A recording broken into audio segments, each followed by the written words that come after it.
C'est un plaisir de vous retrouver. Bienvenue chers téléspectateurs à ce journal dont voici les grands titres.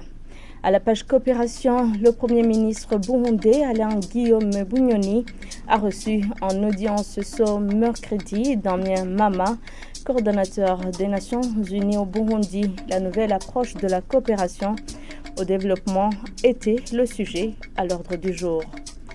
Et rapatriement de ces 260 Burundais en provenance des camps de Lusenda et Mulongwe, c'est en République démocratique du Congo, une opération menée par la Direction générale en charge du rapatriement en collaboration avec le Haut Commissariat pour les réfugiés. Après une courte pause, les détails.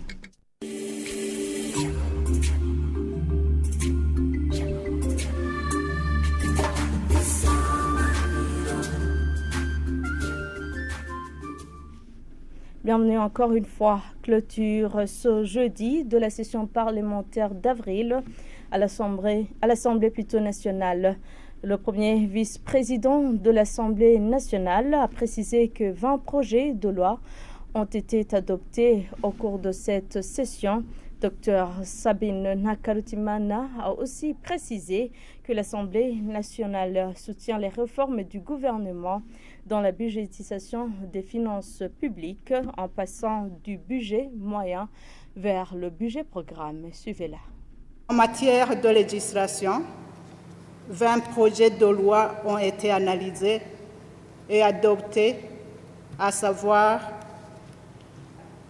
le projet de loi organique portant révision de la loi organique portant mission, organisation de la force de défense nationale du Burundi, le projet de loi portant statut du personnel du Parlement, le projet de loi portant fixation du budget général de la République du Burundi pour l'exercice 2022-2023, signalons à toutes fins utiles que l'Assemblée nationale a accompli un excellent travail sur le plan de la législation, étant donné qu'au total, 81 projets de loi ont été analysés et votés durant ces 2 premières années de la législature 2020-2025. L'Assemblée nationale apprécie positivement la volonté du chef de l'État et de son gouvernement de réformer la budgétisation en passant du budget de moyens au budget programme. Le premier pas vient d'être franchi avec l'adoption par le Parlement du budget général de l'État, qui est un budget transitoire qui aboutira au budget programme proprement dit à partir de l'exercice 2023-2024. À la veille de la célébration de l'indépendance du Burundi au sein du parti APDR, l'on estime que le pays ne devrait pas être indépendant politiquement seulement, mais aussi économiquement. Pour Gabriel Banzawi-Tondé, président de ce parti, l'indépendance devrait signifier développement, redynamisation des entreprises en faillite et réduction du taux de chômage chez les jeunes. Suivez.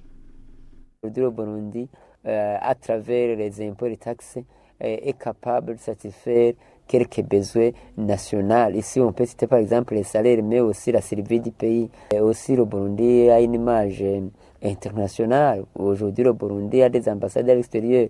Le Burundi est dans les organisations régionales et aussi internationales.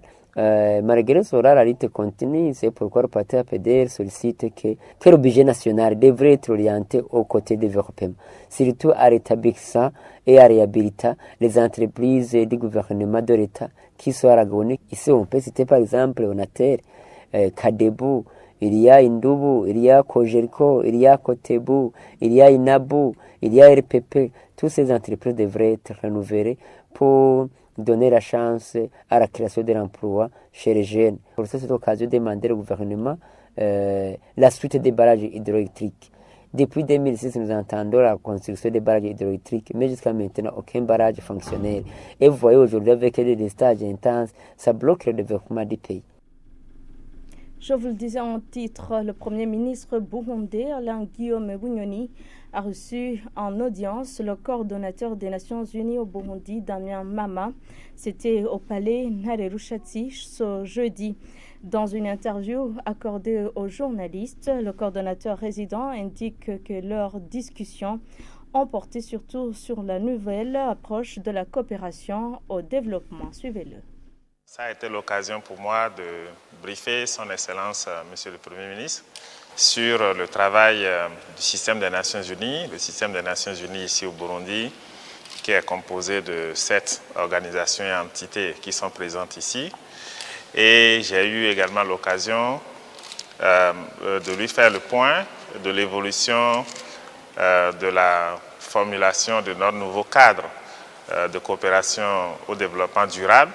Vous savez, depuis 2019, le secrétaire général des Nations Unies nous a instruits pour que nous changions d'approche en passant du concept de l'aide au développement à la coopération au développement. Et ce concept de coopération et de partenariat est ce qui guide notre nouvel instrument de coopération que nous sommes en train de formuler. Et je suis donc venu lui rendre compte de là où nous en sommes et solliciter également ses orientations par rapport au contenu et à l'approche que nous allons adopter de façon globale. J'ai été très heureux de recevoir de son Excellence le Premier ministre les orientations par rapport aux priorités de développement du Burundi. Il m'a notamment reprécisé les objectifs et les ambitions de ce pays et nous allons en tenir compte et nous allons faire en sorte que le contenu de nos plans et programmes puisse être davantage mieux aligné aux ambitions de développement du Burundi, de telle sorte que les efforts que le gouvernement fait, les efforts que les partenaires font, se complètent afin que cela puisse profiter à l'ensemble des Burundais et des Burundaises. Le Conseil national de la communication, CNC en sigle, apprécie le travail des médias. Les propos sont du président du dit Conseil ce jeudi lors d'un point de presse. Vestine Nahimana explique que ce succès est le fruit des équipements de monitoring dont possède le CNC. Malgré cela, elle indique que ces machines ne suffisent pas et demande au gouvernement de les multiplier afin de bien accompagner tous les médias. Suivez. Autour de nous, dans les médias, nous constatons que le résultat est positif. Nous avons des outils qui nous permettent souvent de les accompagner. Cet équipement-là nous permet de suivre bon nombre de médias et ça nous permet de détecter les erreurs commises par les médias ou les journalistes par l'analyse des contenus. C'est pourquoi j'ai dit qu'on ne peut pas dire qu'il ne manque pas de défis, parce que même cet équipement, elle ne parvient pas à monitorer tous les médias qui sont sur le territoire national. Alors, dans l'avenir, dans la perspective, dans tout ce que nous comptons faire, c'est de continuer à plaider pour que nous ayons cet équipement et dans l'avenir, nous continuons à plaider pour que nos médias, nos journalistes continuent à être plus professionnels. Nous sommes déjà satisfaits de la manière dont nous travaillons ensemble, de la manière de la collaboration qui existe entre les médias, les responsables des médias et le CNC, et que chaque fois quand le parent dit qu'il est satisfait, c'est-à-dire qu'il dit aller de l'avant, signifie qu'il y a peut-être quelque à corriger, mais le gros, c'est bon. Rendons-nous maintenant à la frontière burundo-congolaise où 89 ménages composés de 260 Burundais ont été rapatriés en provenance des camps de Lusenda et Mulongwe, c'est en République démocratique du Congo ce mercredi. Une opération menée tous les mercredis par la Direction générale en charge du rapatriement en collaboration avec le Haut Commissariat pour les réfugiés. Les rapatriés apprécient fortement ce geste. C'est un reportage d'Armel Moutore.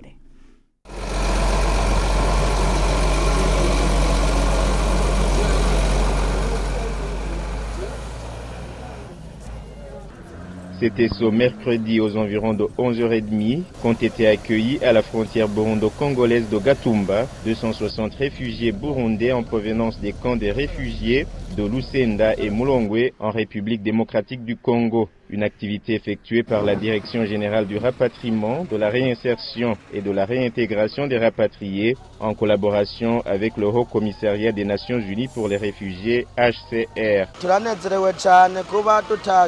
L'un des réfugiés rapatriés exprime sa joie de retrouver sa patrie tout en dénonçant les mauvaises conditions dans lesquelles vivent les réfugiés de l'autre côté de la frontière. Il plaide en outre pour le rapatriement rapide des autres réfugiés qui sont restés derrière. Ce travail de rapatriement des réfugiés s'effectue tous les mercredis. Les réfugiés rapatriés sont temporairement accueillis au centre de transit de Gihanga, en province de Bubanza, avant de regagner leur localité d'origine. Et voilà, c'est par ici que prend fin ce journal. Merci à tous de l'avoir suivi. Merci également à l'équipe de la rédaction et à l'équipe technique de m'avoir permis de le réaliser. Bonne suite des programmes avec la télévision Isanganiro.